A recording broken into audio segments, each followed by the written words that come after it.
Welcome back to the Sense of Life podcast. My name is Cody, And I'm Joe. and we are talking some sci-fi today. The Sci-Fi of 68, as we have determined to call this episode. Yes, I don't exactly remember why I came up with this idea. I had picked up a book Nova by Samuel R. Delaney, which is the main piece that we're talking about today.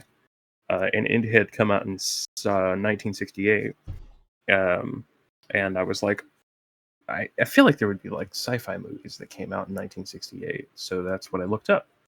And I found two. And so today we're talking about Barbarella and the first Planet of the Apes, neither of which I had ever seen. Mm-hmm. And then after that, we will talk about the Samuel Delaney novel. So we'll get to that later. Was there... I feel like there was something I wanted to mention at the beginning. That's probably not that important. Yeah, so Barbarella. Let's start with that one, because I feel like we have less to say about it. Yeah, I think I agree with that sentiment. It was like a stream of consciousness kind of experience. Yeah. That went on a bit too long. Yeah. It almost felt like borderline, like Austin Powers level of the parody of the psychedelic 60s, in a way. Yeah. If you've seen any of those movies. I've seen bits and pieces. The kind of general vibe of it was very bizarre. The soundtrack was really weird too. Yeah, it was kind of a bop though. I like that part. Yeah, the soundtrack was pretty good. Jane Fonda was pretty hot in it, I will say. Yeah, I agree.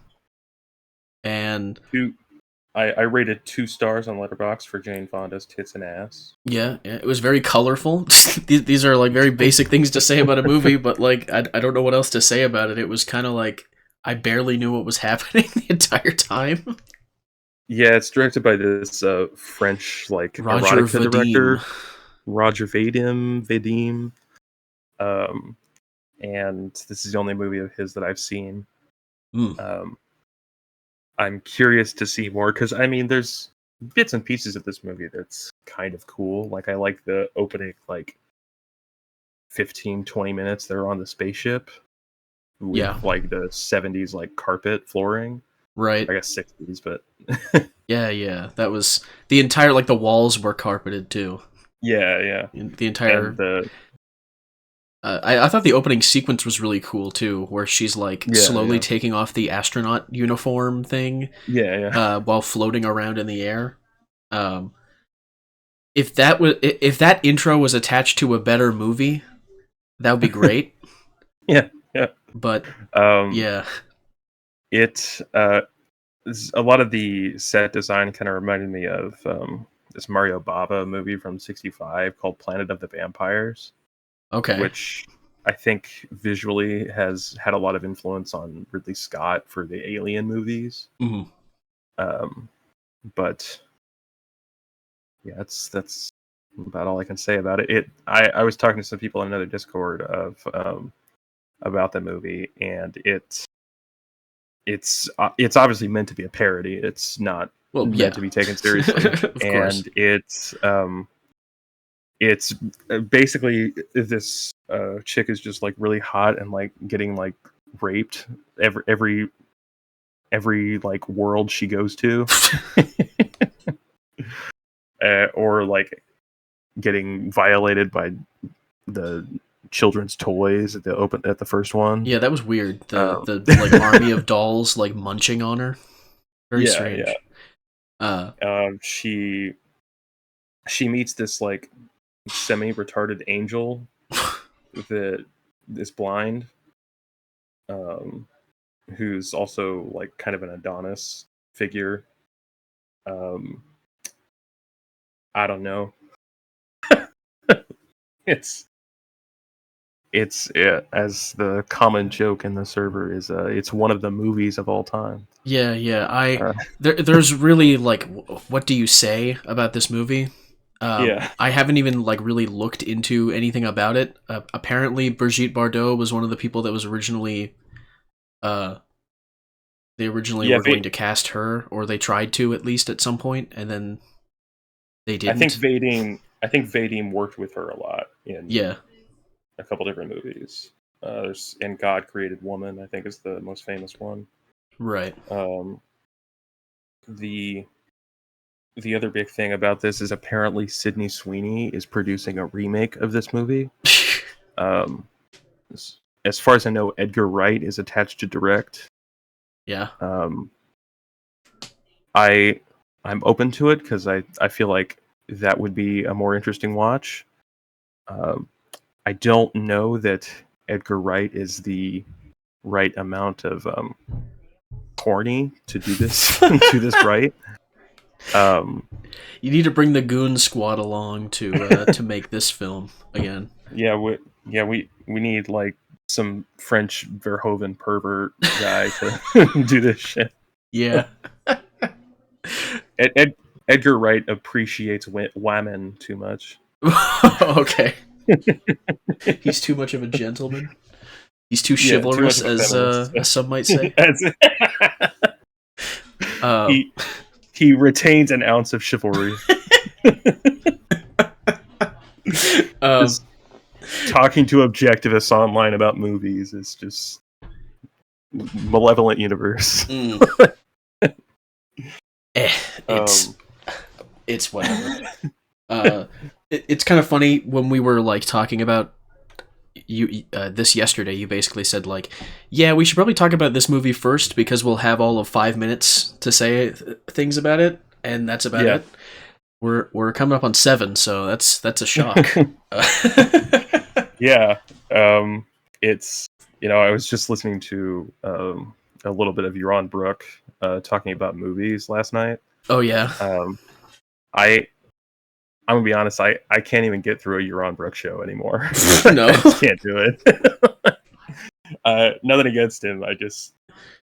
It's what he's doing is something, and it's worthwhile. But I can't do it anymore. No. But he was talking about how. I'm curious what you think of this. I think we talked about it a little bit. He was talking about how he thinks that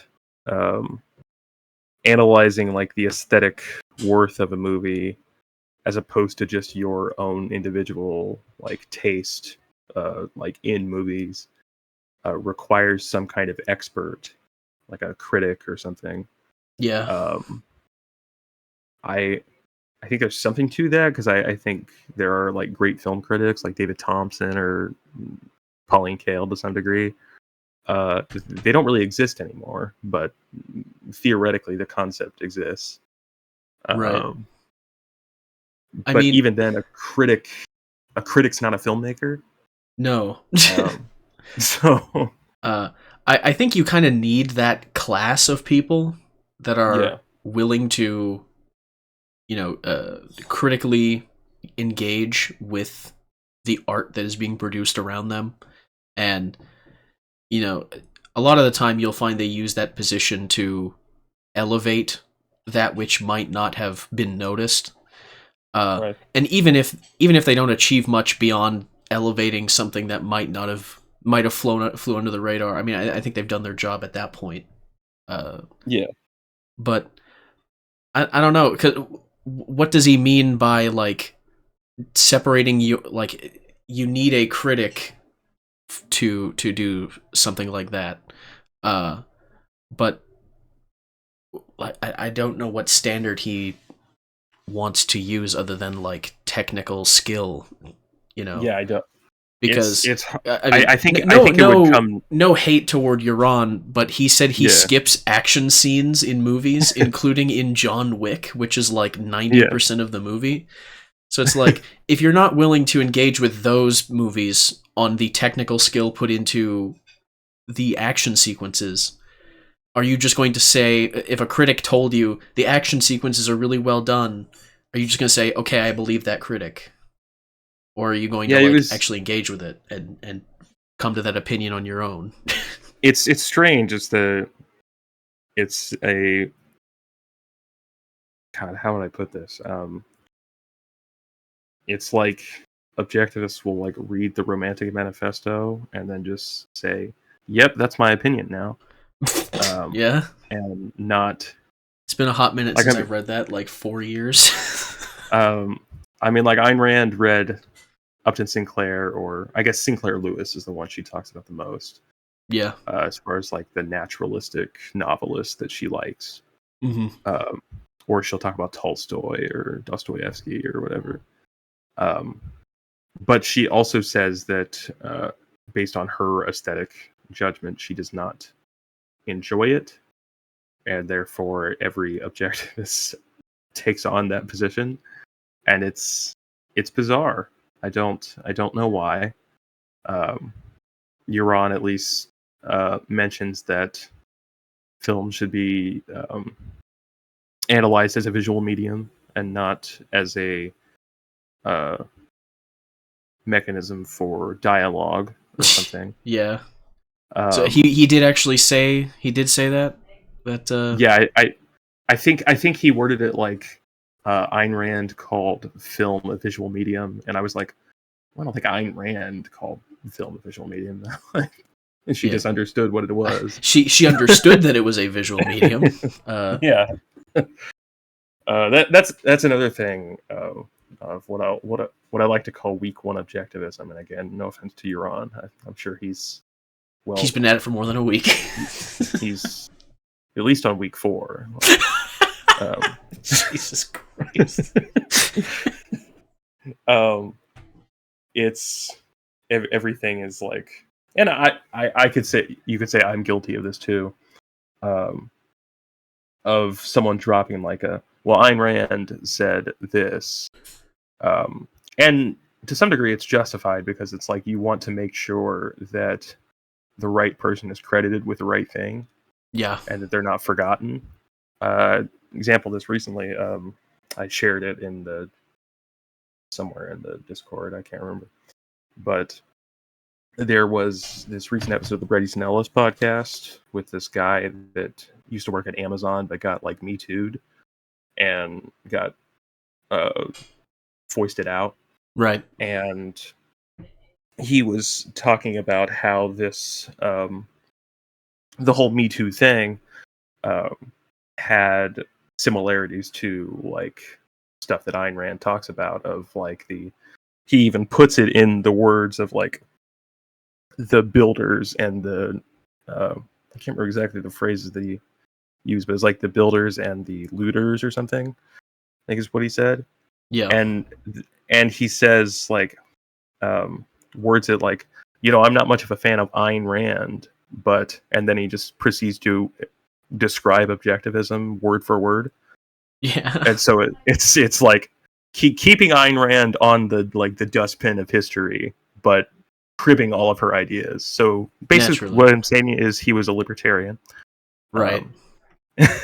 That's always interesting when that happens, where it's just like, it's like, oh, I'm not a big fan of Rand, but, and then you just basically quote what she said. Like, I mean, like, Jack talks about this all the time. Like, people will be like, not to sound like the perfume nationalist, but, and then they'll describe a word for word quote from the perfume nationalist. So to some degree, like, giving credit where due is always important. And props to Brett for like kind of like low key calling him out on it and just saying The Fountainhead's a really good book. It's like, I listened to that clip that you had posted. I don't really watch the Bret Easton Ellis podcast, but I did watch that clip. He just he just laid it out. It's like, I like those books. They're really good. And you could hear the like kind of surprise in his the guy was like, voice. Oh. Okay, I guess I'll read it. He gave props not only to The Fountainhead but to We the Living and Anthem as well. Which are both really good books. Which, like, that's like the real heads kind of shit. Yeah.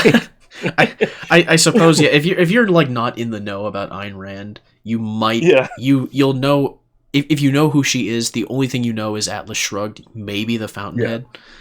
Yeah. There is like a contingency of people out there that are like, I guess they're older now, where they're like, they read the Fountainhead and they're like, yeah, it was a good book.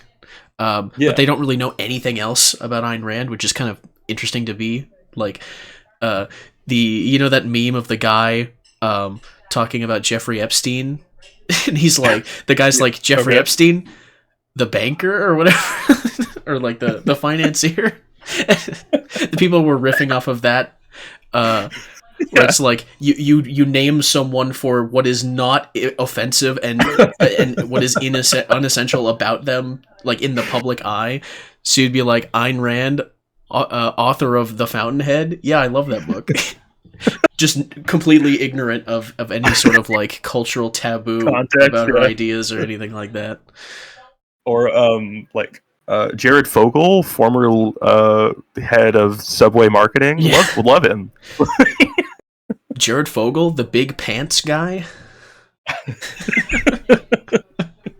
Yeah. He's a real mensch. Yeah, I remember when I was going through a job training at a company a couple of years ago. I was reading. This was actually when the last time I read the Romantic Manifesto. I was reading it like between breaks during this job training, and there was this older lady that sat next to me, and she was like, she was like, you're reading it here every day. What are you reading? And I kind of just briefly told her what it was, and then she was like, oh yeah, I read The Fountainhead, and that was like the extent of the conversation. So I was like, oh that's interesting. Yeah. It pops up randomly. Yeah, but I remember in college, I was reading Atlas Shrugged for the first time, and now the only time I say that, like I've reread it. I went on this date with some random girl, and I wasn't doing this as like any kind of test or anything. I was literally reading Atlas Shrugged at the time, and I mentioned that I was reading this. I did do it kind of like cheekily, saying like, I'm reading this cool book called Atlas Shrugged. Yeah. And I felt the temperature of the room just drop.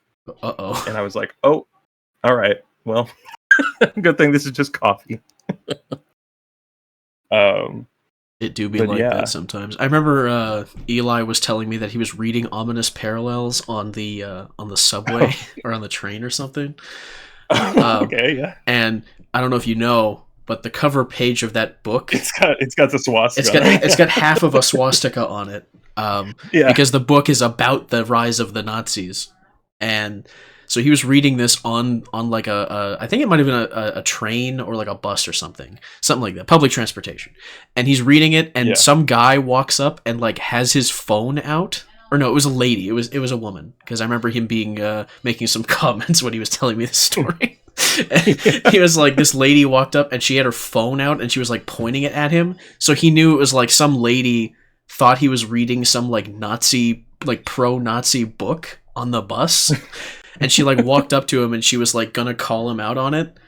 And then as soon as he told her what the book was, she kind of just like awkwardly shuffled away. So while we're getting public reading of objectivist literature stories out there, that's a good one. I remember that. Yeah, that's amazing. Yeah, I think he literally said to her like, you couldn't find a more anti-Nazi book out there than this one, lady, or whatever. Like, she just like left. Yeah, it's It does have like, it has the American Eagle like half with the swastika. Yeah, like the ominous parallels of our culture compared to the culture that led to Nazi Germany and so on.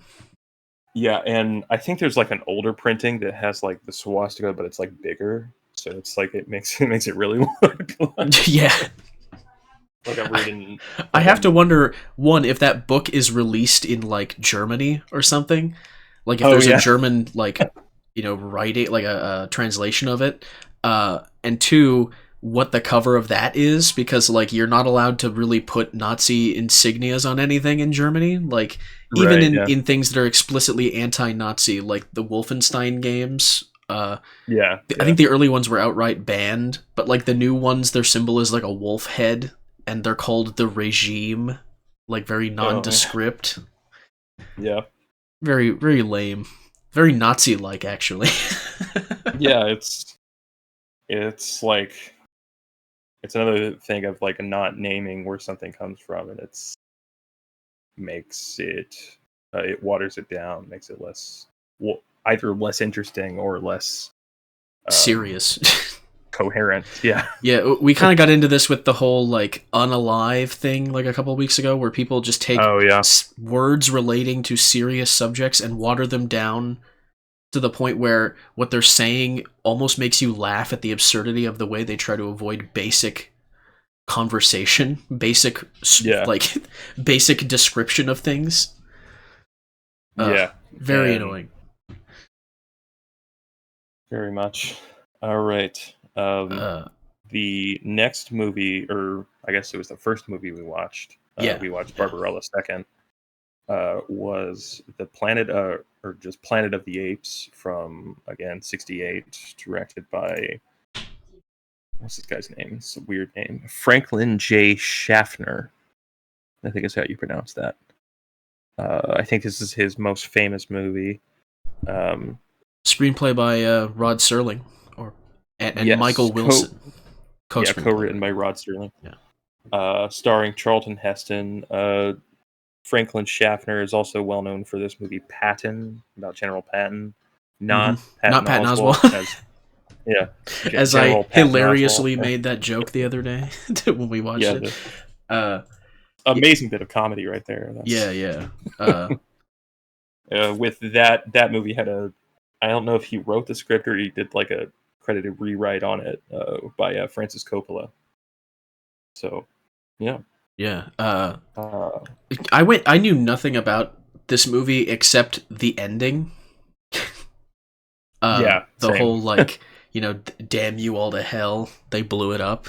And I think like that up there, that is like something up there in my mind as something that I don't recall when I knew what it was, but it was like it's like a little kid knowing the Terminator line, "I'll be back."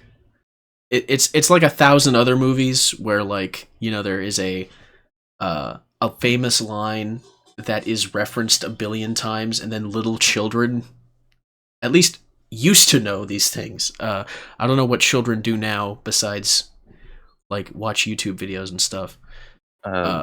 What is it like? Eat hot, be bisexual, eat hot chip, and lie. Point being, I knew references to movies that were made decades before I was born without having seen the movie, and it took me until now to actually watch Planet of the Apes. It's one of those that's like in the culture all the time, because there's the current ones that were, the first couple were directed by Matt Reeves, who did the recent Batman. It was remade in 2011, I think, or 2001. I don't know, by Tim Burton, which I have also never seen. Yeah, this is the first Planet of the Apes movie I've seen. I think that's right. Apparently, the director's J. Lee Thompson, who also directed a couple of the sequels, and Blake Edwards were approached, which is, Blake Edwards is an interesting choice. I think he did like a lot of musicals and comedies and drama, stuff like that. So that's interesting. It is all of these kind of, I say kind of, like very clearly, it's kind of a loose connection here. They fall under space opera, I guess. Like when I looked up 1968 space opera, these two movies come up. Yeah. As well as the book we're going to talk about. This one is about this group of, I guess they're explorers of some kind. Yeah. My understanding was like they had some sort of spaceship that was capable of like light speed travel, and the way that light speed works is that everything else around you progresses way faster than you. Yeah. So like it's like 2,000 years in the future, but they've only been really time as they experienced it was like 18 months or something. Except for the woman who just died for some reason. Yeah. I think they had her die so that it was just the boys, and then the guy could find his mute wife on the ape planet, which was actually Earth. Spoiler alert for that movie. It's kind of funny where like I don't know if the fact that it was Earth is supposed to be like a twist, because I guess back then it's a very Twilight Zone kind of premise. It is a very Twilight Zone kind of premise. I've watched like the first 2 seasons. I binged like a ton of Twilight Zone like a year or two ago. MF binging Twilight Zone. I did. I just had it on like just autoplay on my second screen while I was just doing shit. Yeah. Hell yeah. Yeah. It's fantastic. There was a this is also just straight up piracy, not me watching the show. I watched it legally. There was a mod for Fallout 4 that was like, it adds a bunch of radio stations to the game, and usually it's just like different genres of music for each radio station. But one of them was literally just playing the audio of Twilight Zone episodes as if it was like a radio drama, and a lot of it kind of worked really well. Obviously, a lot of episodes rely on like a visual, because it's a fucking visual medium. It relies on the visual element of it, but the way that a lot of the scripts were written and it just worked as a radio drama too. And I that kind of was like, I need to watch these for real. I think Serling also worked in radio. I think he wrote radio dramas as well. And also, like, the connection between radio and film kind of goes back quite far. There's a famous RKO Pictures, which produced, I think, a movie we talked about. Yeah, well, radio and television, too, like, specifically, serialized stories being broadcast on the radio before the television was really widely adopted. So it kind of took the place of the radio in that sense. Yes, so soap operas started on radio and then went to TV. But also, like, Orson Welles was in radio and then went to film. Like the introduction of sound to the pictures.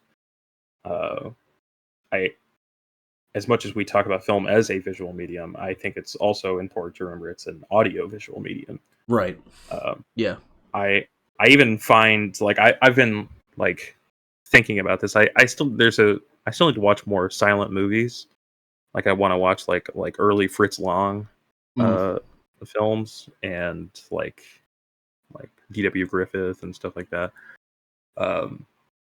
And I'm curious about it because the few that I've watched, they always have those like interspersed like PowerPoint presentation cards where it has the dialogue on it. Yeah. And I wonder, as like an experiment, I wonder what it would be like to watch the movie without those.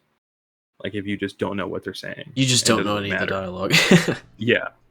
Right. Does the movie still work? I'd be curious if someone has like run that experiment. I don't know. I feel like there's at least 1 or 2 silent movies out there that didn't have any dialogue or anything like that. I know, speaking of the Romantic Manifesto, there's a part where Ayn Rand talks about one of Fritz Lang's silent movies. Let me look it up here. Yep. I'm gonna be annoyed with myself if I can't think of it.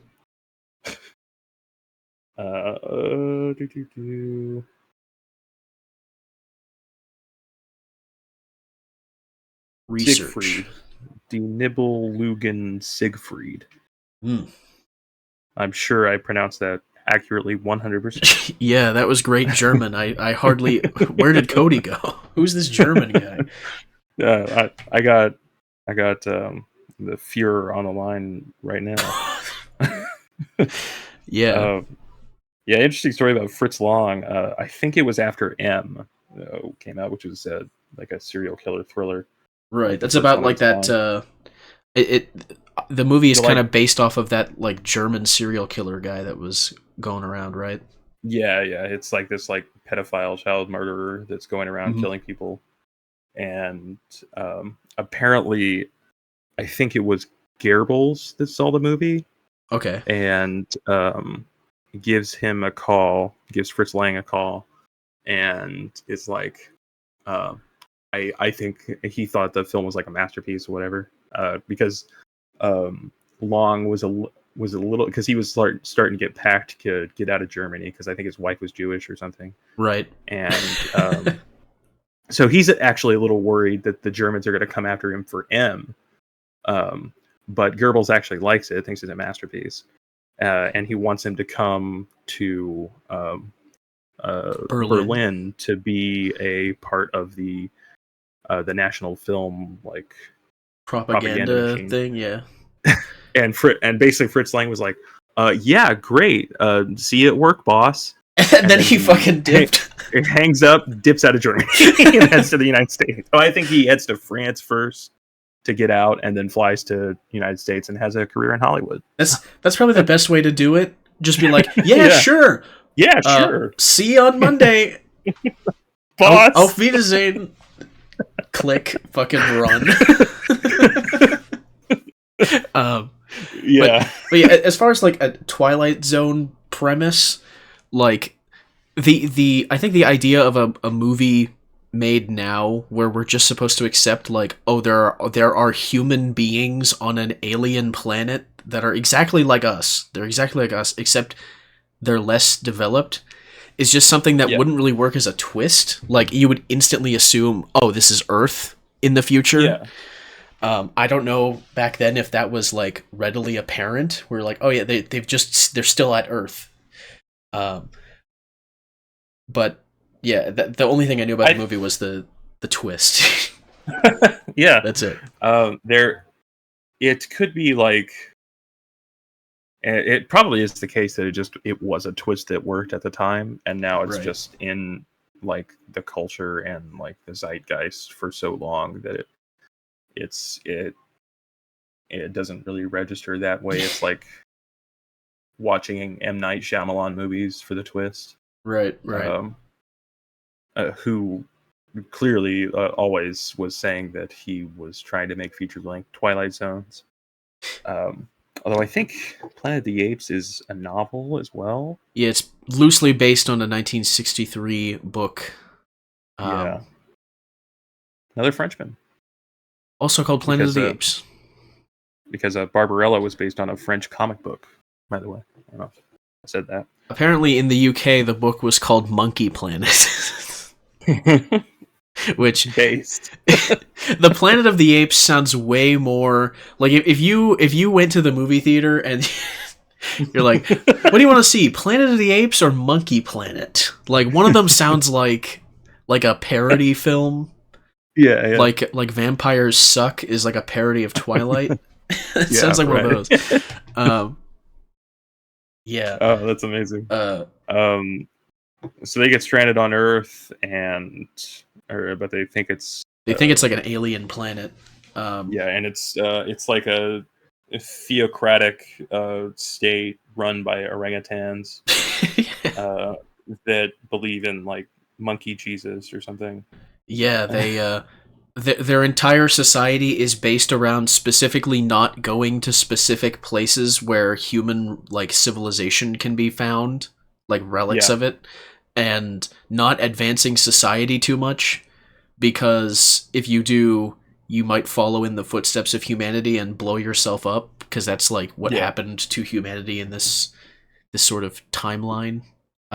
It's very like 60s liberal, anti-war, anti-nuclear weapons kind of sentiment.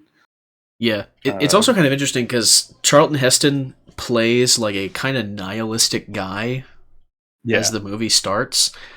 Like, he kind of mocks his friend, or not his friend, the crewmate that leaves the American flag, like he just bursts out laughing when he sees the guy planting the little American flag, and he's like, he basically just says like, oh yeah, I hate people, like I don't want to be around people, and all this other stuff. And he keeps joking about how everyone that they knew and everything that they knew is gone, and stuff like that. And then not at all what I expected the character to be, honestly, because I don't know much about Charlton Heston. All I know about him is that he was like the head of the NRA or something at some point. Yeah, it's like by my cold dead hands is the line he said or something. Yeah, something like that. So I don't know. I guess I had a different perception of him, but obviously he's playing a character, so the character isn't going to be like him. But it was kind of neat seeing him, maybe not change, but so much as like by the end of it, he's no longer joking and laughing about everything being gone. Like he realizes not only is everything gone, but it's been gone for a long time. It's not as if like humanity fizzled out, like they blew themselves up not long after he was gone. Yeah. So that was kind of a neat development with his character to see. Yeah, it's a really really fun sci-fi movie about talking monkeys. Is that it? Yeah. It's a really fun sci-fi movie about talking monkeys. Yeah, I love the part when we were watching where you were talking about the newer Planet of the Apes with like the real gorillas. Yeah. And I was mocked, and I was like, well, I know they're CGI, but I mean, like, they're the character of those monkeys in the new movies are supposed to be like monkeys and apes as we know them, not like sentient walking around, basically humans in costumes. Yeah.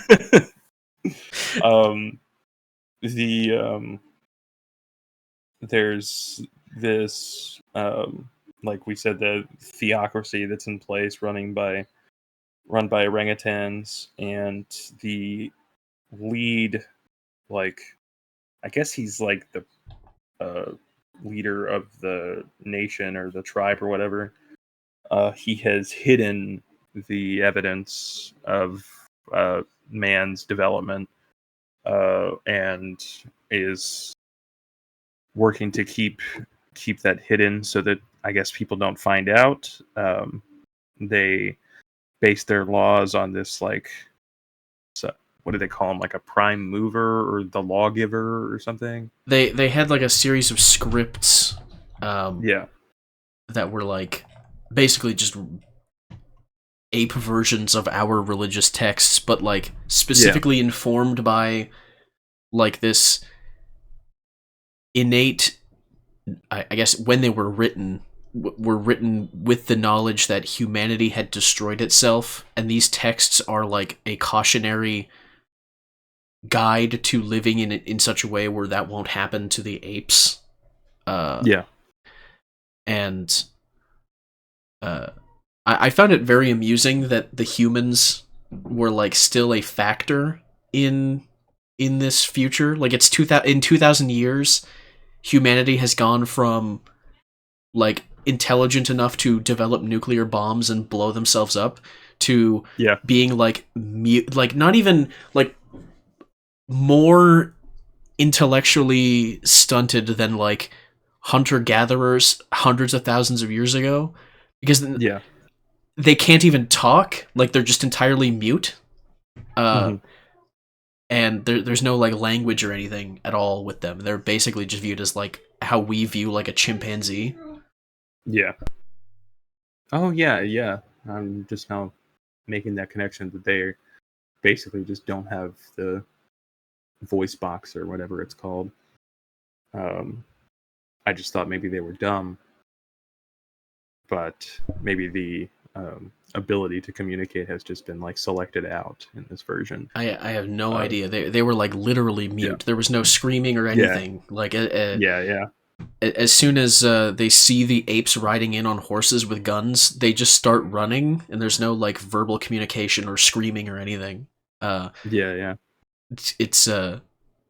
It is kind of a funny, like, looking at this movie now, where you're like, the main guy, the first thing he does as soon as he's kidnapped is he sees like a hot, like mute, primitive human, and he immediately is just like, she's mine now.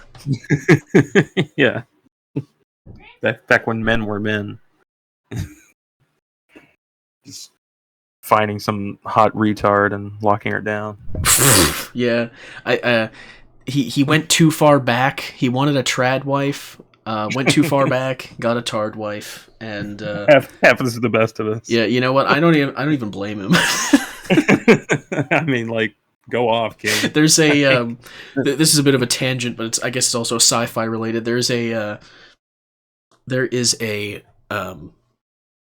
side mission in Mass Effect 2 where one of your, like, you basically have to do these loyalty missions with all your companions in that game, and if you don't do their loyalty missions, by the end of the game, their loyalty to you is questionable rather than like solidified. And one of the guys in your squad in Mass Effect 2 is this guy named Jacob, and his dad died in a he was like an officer on a spaceship that crashed like a decade ago, and so he kind of has this romanticized view of his dad as, like, you know, this member of the military that died and in their ship disappeared and all that. But a broadcast suddenly appears, like a distress signal from the ship. So he's like, you know, you got to take me to go see what's going on. You know, why is there a distress signal a decade after my dad died? And you find where the ship crashed, and you find all the crew are like basically retarded, because the like plants on the planet are they're toxic, but in a way that just like it makes you just dumb if you eat the local plants. And what happened is, like, Jacob's father, I forget the character's name, him and like the higher up dudes on the ship basically hoarded all the actual edible food and then forced the rest of the crew, including all the women, to eat the food that makes you dumb. And they would like systematically remove, they were like, he basically like maneuvered it so like systematically he was removing one person after another from this elite group that got to keep the good food, and like they were exiled and forced to survive off of the stuff that makes you dumb. And it ends up that like he spent a decade with just like a harem of fucking retards. And then when the real food ran out, he sent out the distress signal, and then Jacob's entire perception of his father as like this hero that died when his ship crashed is just completely destroyed, because he finds out his dad was just like abusing people that were mentally deficient for a decade. It's such a psychotic like premise for a side mission, but I love it. And you can choose to let the harem kill him. That is crazy. Yeah, and that's what I was thinking of the entire time we were watching this, when he had like he was just leading around like this mute lady in like barely any clothes. Yeah, I was just thinking of that. I remember I used to work in a job that was predominantly women, and I was like one of the only guys. And my boss described this. My boss described the situation. Also a woman, by the way. Described the situation as quote Cody's harem. Your boss said that? Like, yeah, in the middle of a meeting. And I was like, Jesus Christ. That would be embarrassing as hell if someone said that. It was. Yeah. It was. Luckily, everyone was laughing. Right. Jesus. Yeah. Any final thoughts on Planet of the Apes? I thought that the ape costumes were pretty cool. Yeah, I like them. The way that they kind of talk with the like big ape mouths. They looked pretty good for 1968. There was a couple points in there where I was like, I like how when they do the ship crashing at the beginning, it's like a POV shot going into the water, and I was like, oh, they probably did it like that just as like a, it would probably be way cheaper and probably look better than what they could achieve with a practical model of like a ship crashing that doesn't just look like a tiny little thing crashing into like a puddle or whatever. Yeah. And then we watched Barbarella, and they actually did have like a shot of her ship crashing, but it doesn't crash into water; it crashes into like the dirt. Yeah. So I was like, that's kind of an interesting thing that I thought one thing when we watched that movie, and then I watched it happen in the other one. I was like, oh, it actually didn't look that bad. Yeah, and I think Barbarella even also did the kind of POV shot briefly as well. It just wasn't the entire sequence. Yeah, it might have mainly been a stylistic thing, and I think it worked. Yeah. It was also kind of funny that like the entire movie, he has like the woman character. He names her Nova, actually, which is an interesting kind of segue into the book. But he names her Nova, and at the end of the movie, he asks if he can kiss the ape doctor lady before they leave. And I was like, why? He didn't show like any interest in her the entire movie. And he's like, I want to kiss that ape over there. And then she's like, fine, but you're so ugly. Yeah, I'm not sure what that was about. Yeah. There was like one furry in the team that was like, have him kiss her at the end of the movie. It was actually Rod Serling. That's the. Imagine, if you will, a man kissing an ape woman. Imagine, if you will, his tongue sliding down her throat. he just gets way into it.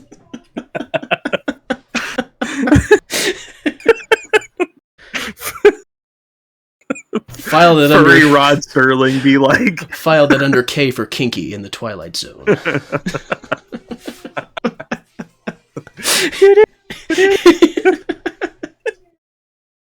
Incredible. So, as far as Planet of the Apes, definitely recommend it. Barbarella, not so much. I mean, if you want to see Jane Fonda being scantily clad the entire movie, then watch it. Yeah, it's a thing. It's a little long. It's the shorter movie, by the way. Yeah, that was the weird part. It felt longer to me. Yeah. Also, we watched it on this service called Pluto, which has like actual like TV ads. Yeah, proper so 4 or 5 commercials in a row. Yeah. All for pharmaceutical stuff, and I think there was a Burger King ad in there at some point. Yeah. It was their new like really like demonic jingle of BK, have it your way. Yeah. It just gets in your head. Yeah. The score was by the great Jerry Goldsmith of Chinatown. Ooh, didn't know that. And other great movies as well. Yeah, it's a good time. I think we will move into the novel. We read a book. Haven't done that in a while. What was the last one we did? Was it Three Musketeers? Was it? It was Carrie. Carrie, yeah. Yeah. Or October. Not that long ago, but not that long. It feels longer. I always feel like I'm not reading enough, even though I'm reading more than I have in a while. Having a while. Yeah, it's kind of funny. Once we started switching to like the weekly podcast, it was like, yeah, you'll be like, oh yeah, when did we do that episode? And it was only like 2 months ago, but you're like, fuck, it felt like forever ago. Yeah. Nova is a science fiction, or if you're really into these like hyper specific genre descriptions, space opera. Yeah. Which, if you want to know the definition of space opera, it's Star Wars. It's a soap opera in space. That's what it is. Right. And it's published in 1968 written by Samuel R. Delaney, who is it was nominated for the Hugo Award in 1969, and it's pretty well regarded. Samuel Delaney, early on in his career, was a sci-fi writer, but he later went on to do more literary kind of crazy stuff. As far as I understand, there's the famous one is Hog, which is if you Google the phrase transgressive literature, that is one that comes up. Apparently he writes a lot about gay pedophile incest stuff. Yeah, I saw that the book he wrote after Nova was Equinox, originally called Tides of Lust. Yeah, that's a pornographic novel, apparently. Yeah, I guess so.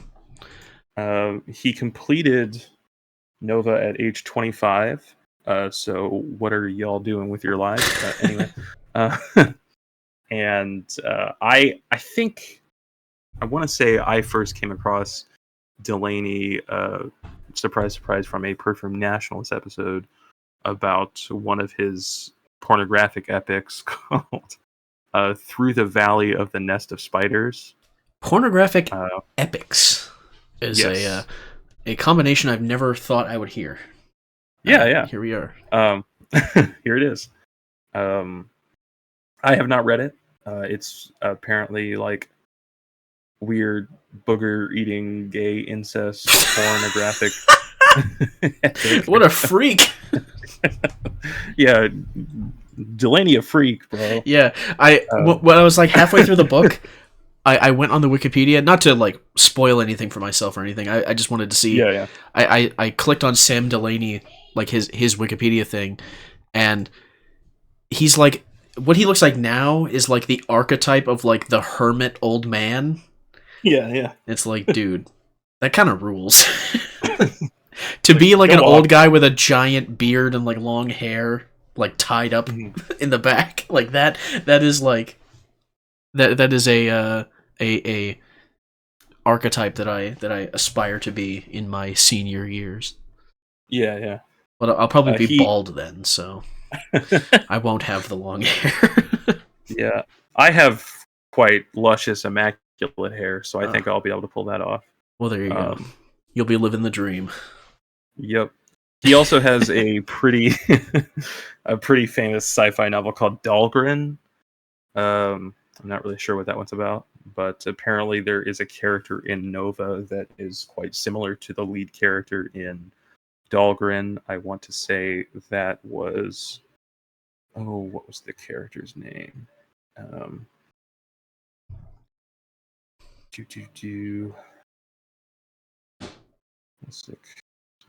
Mouse. The Mouse. The character in Nova, the Mouse, is apparently similar. Oh, the gypsy guy. Yeah. Okay. So all that said, overall, what were your thoughts on Nova? It definitely had as far as the way that he goes about describing the future of human civilization, it has a pretty unique aesthetic to it.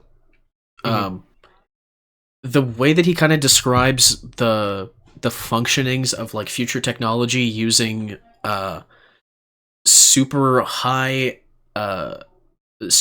elements with super high counts of electrons, where it's the way that the periodic table we have now has some of those higher up ones will only last for a fraction of a second, but the kind of unique idea of there's 100 or so elements there that yes, those are unstable and they will die out relatively quickly after you actually form them.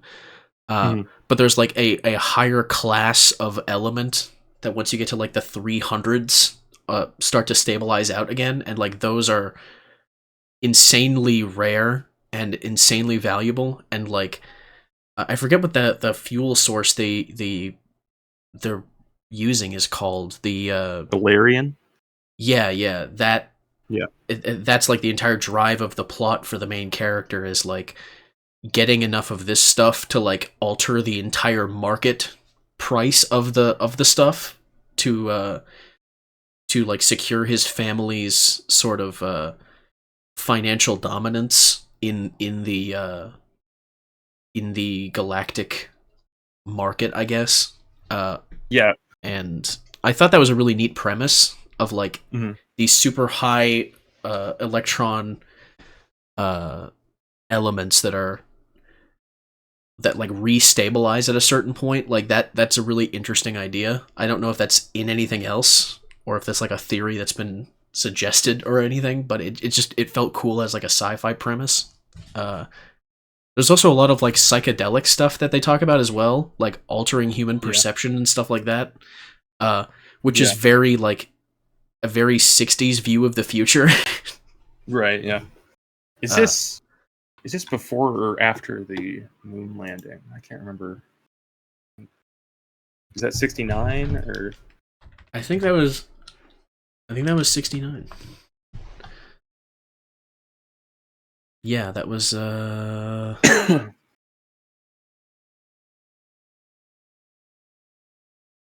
20th of July, 1969.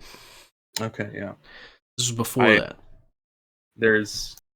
I always hear like interesting things about like sci-fi that's written before the moon, before Apollo, the moon landing, right? And sci-fi written after it.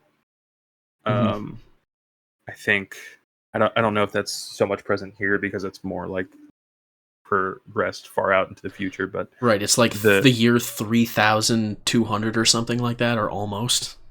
Yeah, 3172. There you go. 3172. And the idea of the moon is this like mystical place in a lot of like early like pre-69 sci-fi. Interesting concept. To get into kind of the like what happens in the movie, in the book, yeah. We must have talked about movies. You know what I'm talking about. Yeah. It mostly concerns this spaceship captain Lork von Ray, and he is searching for a supernova so that he can pass through it and collect the material that he needs that we were talking about. It's kind of this like arms race between him, his family, the Von Rays, and the Reds, mostly represented by this character Prince, who shows up kind of periodically, but I think he's mostly in the flashback section in like chapter 3, and then the last couple, like the end of chapter 6. I think he comes back, and he kind of shows up periodically through. Through like the finale of the book. Him and his sister Ruby are like the two representatives of the like the two main factions you can talk about as like financially dominating the like settled area of space. It's kind of split into like two. There's like two. I want to say like factions, but they're also represented by these families. They're the Reds, which represent Draco, I think it was called, which is like Earth and other like closer settlements, and then Pleiades. The which Pleiades is Federation. Pleiades Federation, yeah, and that's represented by the Von Ray family, and Lork is the son of the current generation of Von Rays. He's a kid at the beginning of the book, or like in the flashback sequences of the book where he's a child. The book kind of jumps around a bit. You've got flashbacks with. At first, I thought the book was going to be about the mouse, who is the gypsy character, because like the first chapter is mostly about him. But it all kind of falls together after that, where essentially, it kind of builds a story around like focusing on different characters and then bringing them together all together.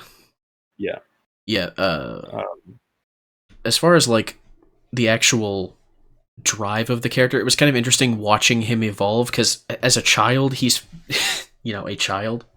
He likes Ruby Red. And Prince is like this weird schizo kid who, like, anytime someone comments about his like mechanical arm, he gets like really angry and will like hit them. And he's like, "Don't make fun of my arm." It's many like such cases. It's like he's not even making fun of his arm; he's just like making reference to it. The sister would be like, "Don't make fun of his arm." It's like, I'm not. He just has a fucking robot arm. It's a funny concept. He's a funny guy. He's got like plastic and metal for hands, dude. Yeah. Were you gonna say something? No. If you want to continue, okay. I guess. The story kind of begins on this planet Triton, I think is what is called here. It's been a couple days since I finished the book, so I thought that was a moon. Sure, yeah, we'll go with that. It's a moon of Neptune. That's what it is. Yeah, and there's this blind man named Dan that tells the mouse, who is a drifter, how he flew on the Rock, which is Bork von Ray's a spaceship. And then he jumps back to Mouse's childhood and sealing this thing called a sensory syrinx, which this is a kind of like a motif throughout, is this device. And there's like an interesting the character of Kaiten, who is attempting to write a novel throughout the entire thing. There's an interesting like thematic concept about art and like its creation and what it means. I was thinking a lot of like the AI art discussion. When they were talking about like the Syrinx, which is capable of producing sound, images, and scents, and he learns to play it, so it's some kind of instrument, right?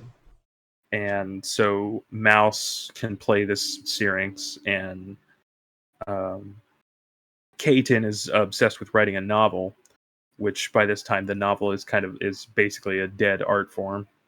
And so he's thinking a lot about like the types of stories that would still be around by this point. So the connection to like the Grail quest and the Golden Fleece that talks about by the end of the movie. God damn it. By the end of the book. And so there's this, I can't remember exactly what it's called. There is this thing that is common as like a form of entertainment. Do you remember what it's called? It's kind of like a movie, but it was called something different. A para-drama, a psychorama. That's what it's called. So this is like the dominant form of entertainment that everyone talks about. It's kind of like brain dances in the cyberpunk universe. Yeah, or the like opera scene from Revenge of the Sith is what I was thinking of. Oh, the way that they describe it, it sounded a lot like brain dances in cyberpunk, because they kind of, the way they describe it is like there's the way they broadcast some person's assassination, some character's assassination in the story. This was like in one of the later chapters they talk about this, where like 5 billion people experienced this guy being assassinated, and they felt the sensation of fear and being murdered. Yeah. Because the way that this sort of means of communication works is it's like broadcasting pure sensation to you almost. And that's kind of what brain dances are in cyberpunk, where like it scans your entire body as you're experiencing an event, and then that can be played back for someone else to watch. So there's like a black market in the cyberpunk universe of like people that will install brain dance recording equipment in someone and then actually kill them, and then sell that on the black market of like people out there that want to experience the actual feeling of being murdered, which is psychotic. Just pure psychopaths. That's what it made me think of, where like the way he described like 5 billion people felt this guy being assassinated. They felt the fear, they felt the experience of dying. It sounds fucking scary. The idea of like a future full of like psychedelic experiences where you can feel the actual experience of like dying and stuff like that. It sounds hellish.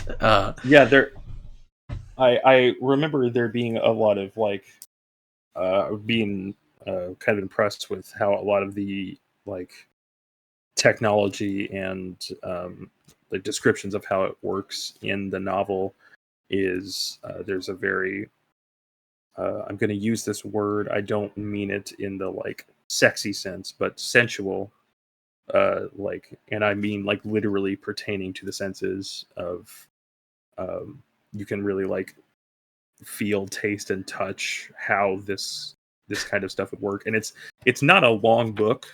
No, it's like 280 pages or something like that. Yeah, 215 in my copy. Okay. There is just really effective description on the things that are happening. It's kind of like Star Wars in that like a lot of the shit going on doesn't really make a lot of sense. Like you see like planetary names with like superscript 3s or whatever, and you're like, all right, whatever. But you never really feel lost in what's happening. Right. It places. This is something we must have said before, but it kind of just places you in the universe, and it just talks about it matter of factly. As if you were there. Although there's some stuff like later on in the book that's very meta, where they're talking about the novel as a dead art form, and they're like, they say like, how would you even describe some of the things that we experience here? Like it would. They talk about how they eat food, like the way that they get nourishment is so foreign, and we would probably consider it disgusting. They don't even describe it. So it's like, I don't know how big of a fan I am of the meta stuff that happens near the end of the book. It felt kind of like, oh, okay, what are you doing here? But I mean, overall, it was pretty cool. I think that was a lot of like Delaney wanting, like, showing that he wants to move into a more literary direction, because I feel like this is probably his last like hard, like pulpy sci-fi novel. Okay. And it's interesting because like the way a lot of like the pulpy action comes, it comes like really quick. And then it's back to like these philosophical musings about the novel and what it means to teach and be an artist. Yeah, I also find it interesting that they have like a means of teaching someone a language that is essentially just like a psychic connection that is just like bestowing upon you very basic understanding of a language. So you have certain characters in this that the way their speech is written is like not grammatically correct for how we speak English. Right. But it's an interesting way of showing like the distinction between people that are I guess like it's almost like a class thing kinda, where they're like the mouse is the most prominent example of this, where like the way he talks is just like the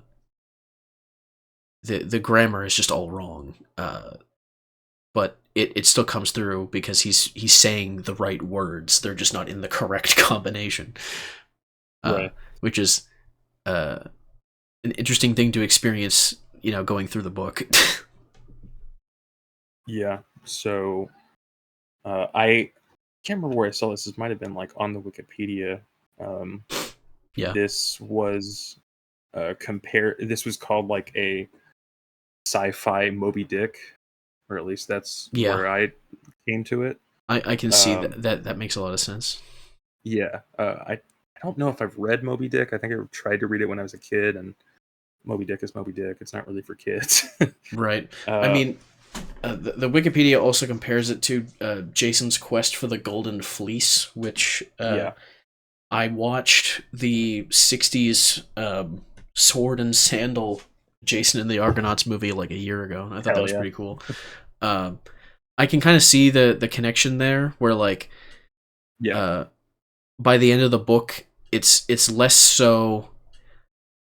His motivation is just an obsession, and the kind of rest of his crew on the ship by the end, there's like a point where one of them says something like, you know, that his like obsession and with actually getting to this supernova and getting the Illyrion, it's kind of motivating them, even though it's not their obsession.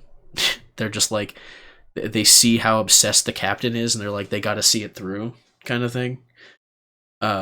Which is, I haven't read Moby Dick, but like that's the one thing that everyone knows about that book. It's like the captain who's too obsessed with taking down the white whale to kind of see anything in the broader picture of things.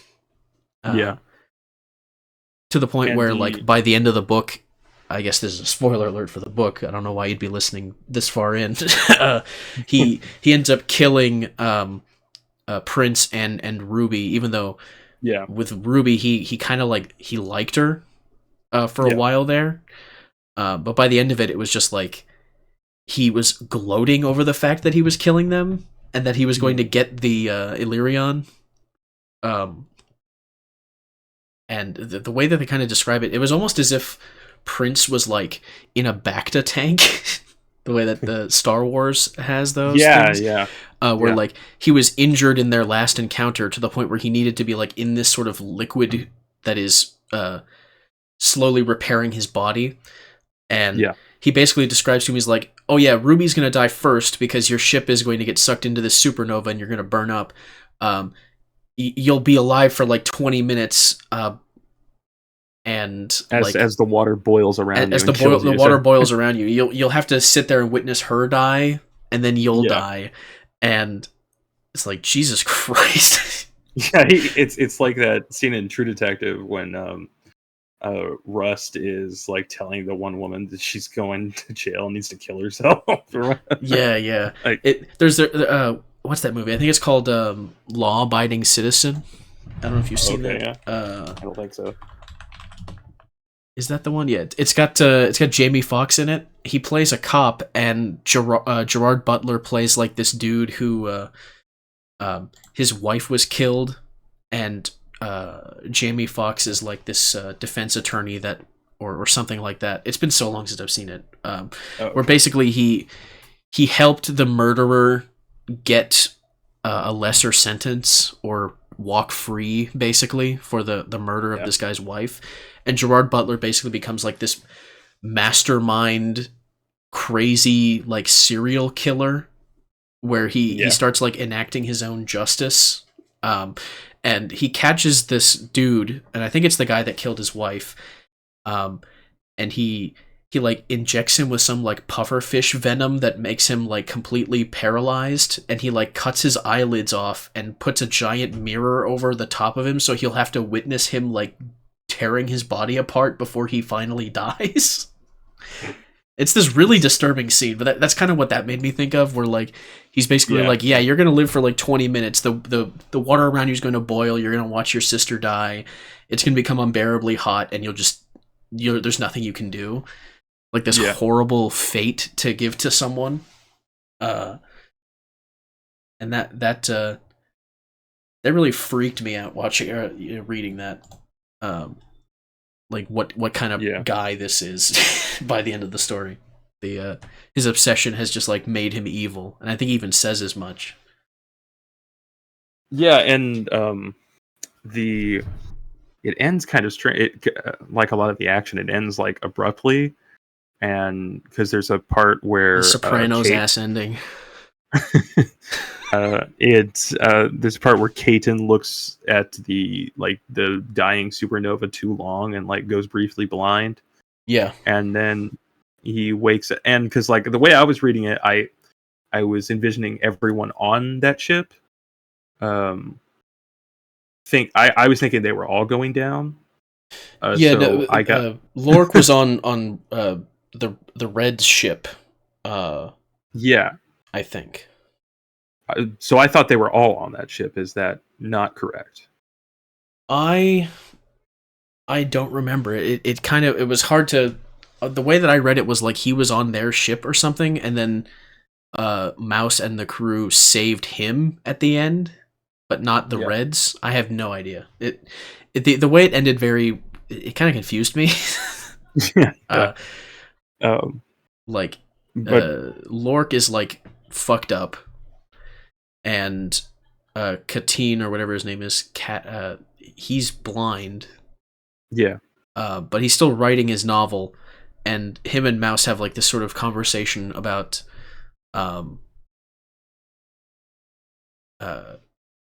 writing the novel and like what they should write it about. And it's this very meta thing where like the book you're reading is kind of like the book he's writing. I have no idea. And then it ends just like in the middle of a sentence, which was very bizarre. It's very like what's the word? It's I gotcha. I'm super smart about the meta thing. Very meta. One might call it Reddit. Yeah, Reddit. Yeah. This was like the crucible from which Reddit was born. Proto Reddit. The Homo erectus of Reddit. Yeah. But overall, like I was really enjoying it because I found it more as like there's the kind of main thing of like Lork von Ray searching for the Illyrian, but I thought the kind of through line of the novel was the relationship between Mouse and Kaiten. Yeah. And their like different views on the world. And like Kaiten like thinking that Mouse is this hyper practical with no like artistic sensibility, but also happens to be like a talented artist in his own right. Right. And Mouse trying to get Kaiten to connect more to reality. And I've got this like this one segment marked off that kind of shows the fever pitch of that. Sure. So they're I can't remember exactly what's happening at the moment. Doesn't really matter. They're like, I think they're trying to escape somewhere, or just something like action heavy is happening. And Kaiten is talking into this recorder. Characters, said Kaiten into his recorder, are fixed most vividly by their actions. The mouse stepped back from the window and swung his arm around and around. From his expression, I could tell he was both amused by my surprise at the violence of his action, at the same time curious if I were satisfied.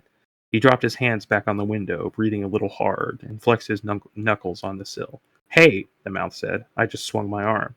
The panting, my knuckles, that wasn't part. Hey, the mouth said, hooking his thumb in the look at the hole at the thigh of his pants. I just swung my arm.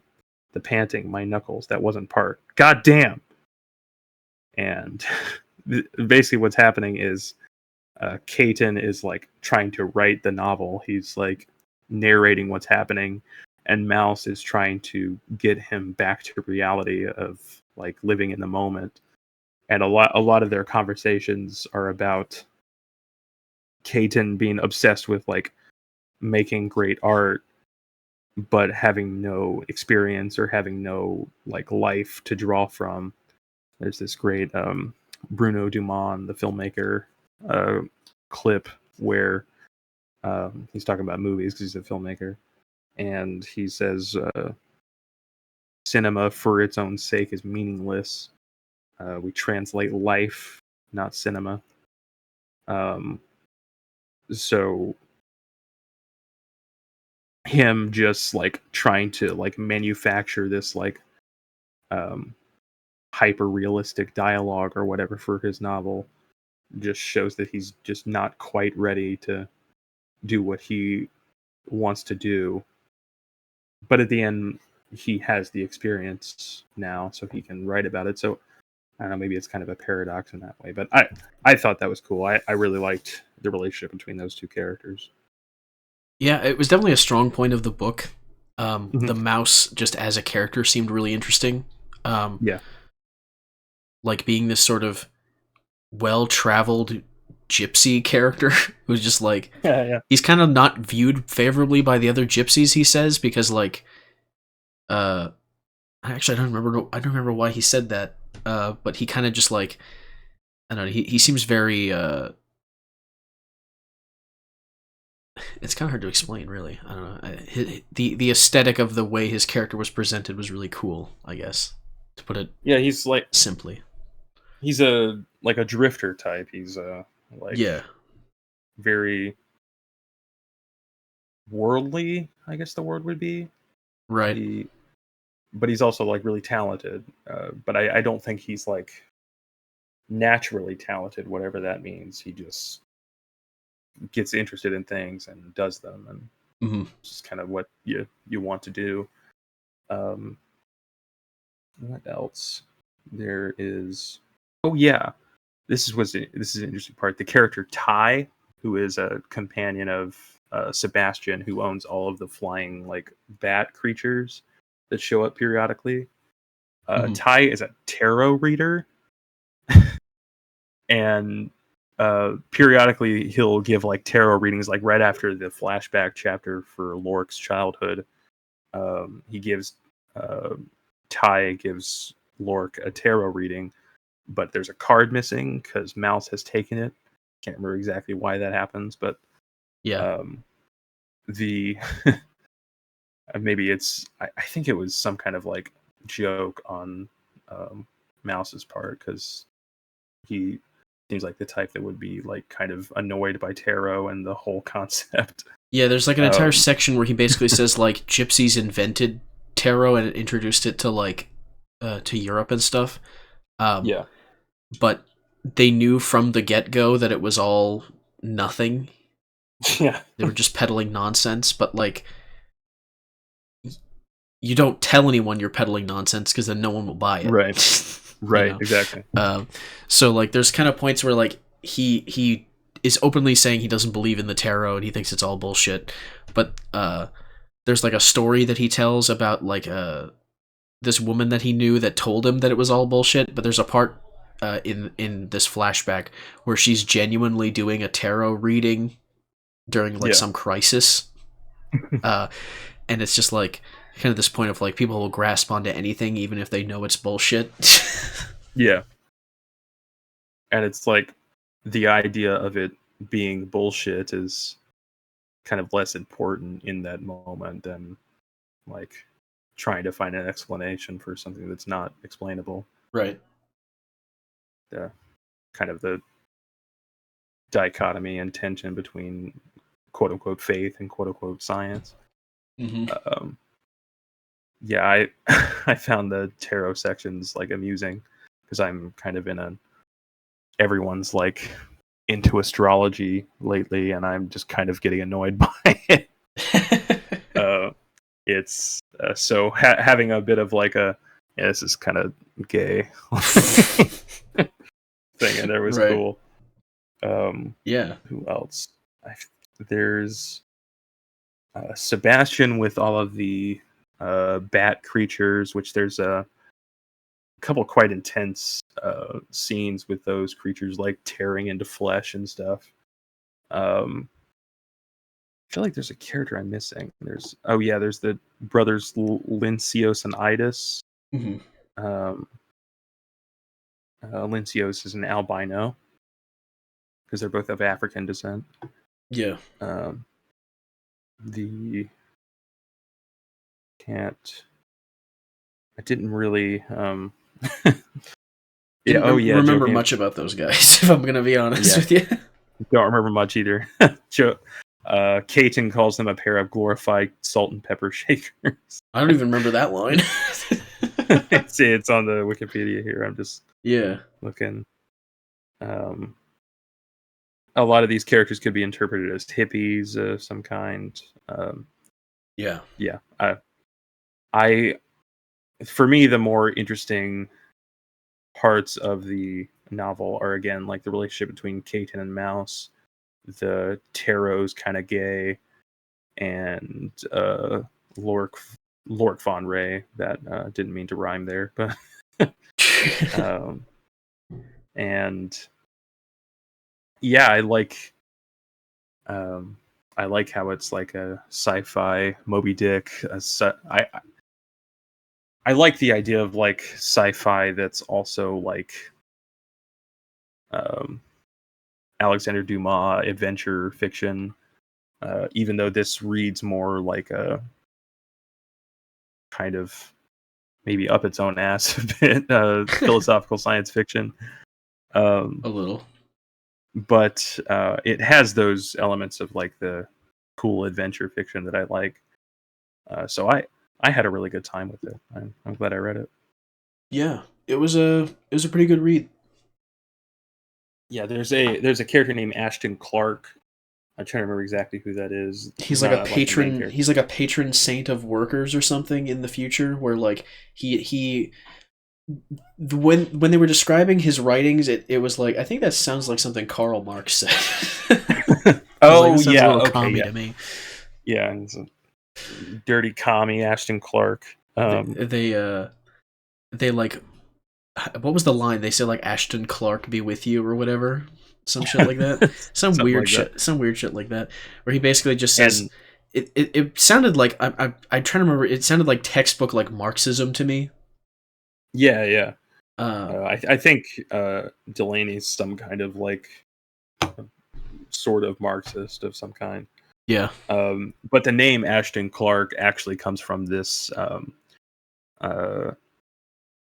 pulp, like horror, sci-fi, fantasy writer Clark Ashton Smith, who was considered one of the big three of the Weird Tales magazine, along with Robert E. Howard and H.P. Lovecraft. So that's where that name comes from. There's a lot of like little like George Lucas-y references throughout this. Like Lork's previous ship Caliban is the character from Shakespeare's The Tempest. Yeah, I really like like I said, this kind of dichotomy developing between this like overly up your own ass like art ho Caton Crawford thing,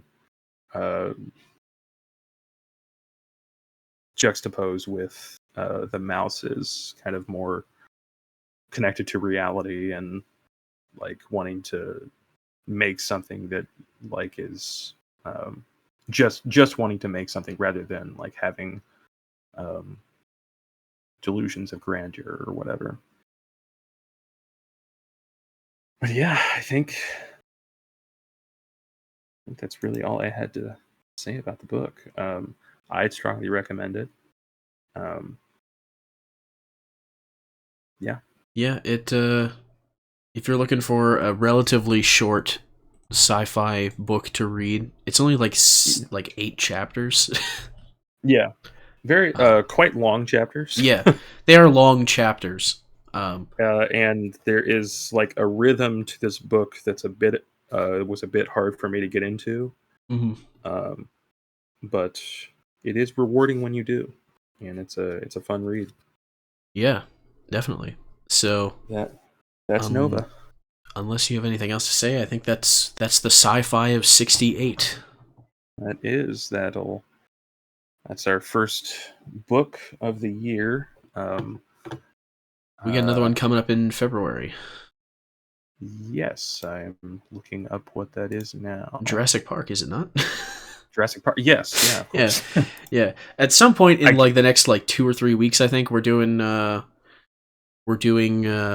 Jurassic Park, the book, and the movie.